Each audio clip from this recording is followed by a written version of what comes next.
जुड़वा चुड़ैलें। एक रहस्यमयी कहानी। गांव का नाम था भानगढ़पुर। अरावली की पहाड़ियों के बीच बसा यह गांव जितना सुंदर था उतना ही रहस्यमय भी। गांव के बड़े बुजुर्ग कहते थे कि बरसों पहले यहाँ एक भयानक घटना घटी थी, जिसकी यादें आज भी गांव की हवाओं में जिंदा थी। कहानी शुरू होती है 100 साल पहले की एक अमावस्या की रात से। गांव के बाहर एक बड़ा सा हवेलीनुमा कोठा था, जिसे लोग काली हवेली कहते थे। इस हवेली में एक तांत्रिक रहता था, रुद्रानंद। लोग उससे डरते थे, पर उसकी शक्ति का लोहा मानते थे।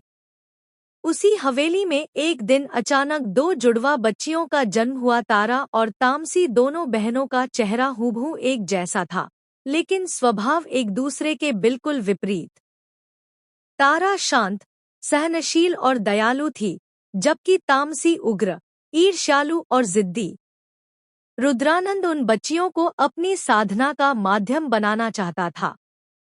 उसने कई वर्षों तक उन्हें अजीब-अजीब तांत्रिक क्रियाओं में इस्तेमाल किया, परंतु तारा की आत्मा इतनी शुद्ध थी कि वह हर बार साधना को विफल कर देती।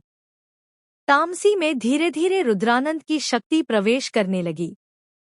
वह क्रूर और शक्तिशाली होती जा रही थी। एक दिन रुद्रानंद ने निर्णय लिया, तारा की बलि देकर तामसी को पूर्ण रूप से शक्तिशाली बना देगा। अमावस्या की रात उसने हवेली में तारा को बंदी बना लिया और बलि की तैयारी की। पर जैसे ही वह खंजर उठाकर आगे बढ़ा, तामसी चिल्ला उठी, ये मेरी बहन है, मैं इसे मरते नहीं देख सकती। रुद्रानंद को क्रोध आया, पर देर हो चुकी थी। दोनों बहनों के बीच एक विचित्र बंधन बन चुका था। अगर एक मरेगी, तो दूसरी भी मरेगी। तांत्रिक ने फिर भी बलि दी। खंजर तारा के दिल में उतरा, और उसी पल तामसी की भी आंखें उलट गईं। दोनों बहनों की मौत एक साथ हुई, पर मौत ने उन्हें पूरी तरह मुक्त नहीं किया। उनकी आत्माएं, एक शुद्ध और दूसरी अपवित्र, इस धरती पर कैद हो गईं। हवेली की दीवारों में, अंधेरे कमरों में, छत की दरारों में उनकी सिसकियां गूंजने लगी। गांव वालों ने हवेली को बंद कर दिया और वहां जाना। भानगढ़पुर के एक स्कूल में पढ़ने वाले 4 दोस्त राहुल, चिराग, नेहा और रिया गर्मियों की छुट्टियों में गांव आए थे।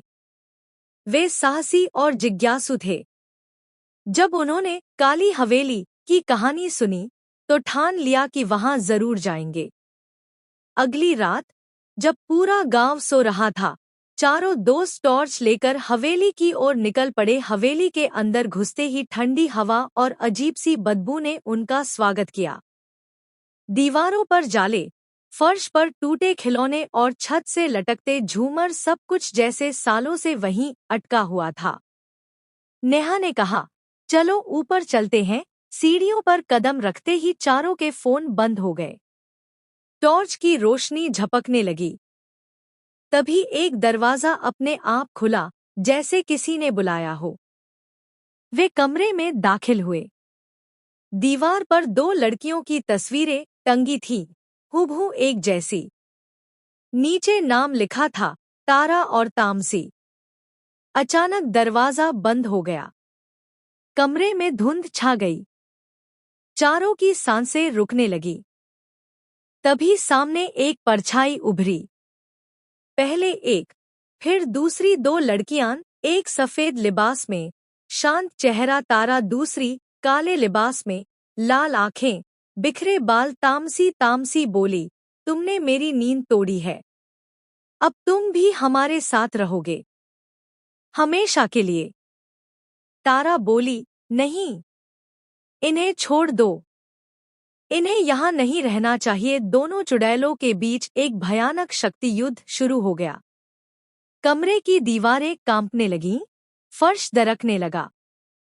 तामसी राहुल की ओर बढ़ी, लेकिन तारा बीच में आ गई। नेहा ने देखा, दीवार पर एक मंत्र लिखा था, जिनका बंधन जन्म से है, मुक्ति उन्हें मिलती है त्याग से। एक बचे, एक जाए, तभी शांति आए। नेहा चिल्लाई, तारा, अगर तुम उसे जाने दोगी, तो तुम मुक्त हो जाओगी। तारा मुस्कुराई। उसने अपनी बहन की ओर देखा।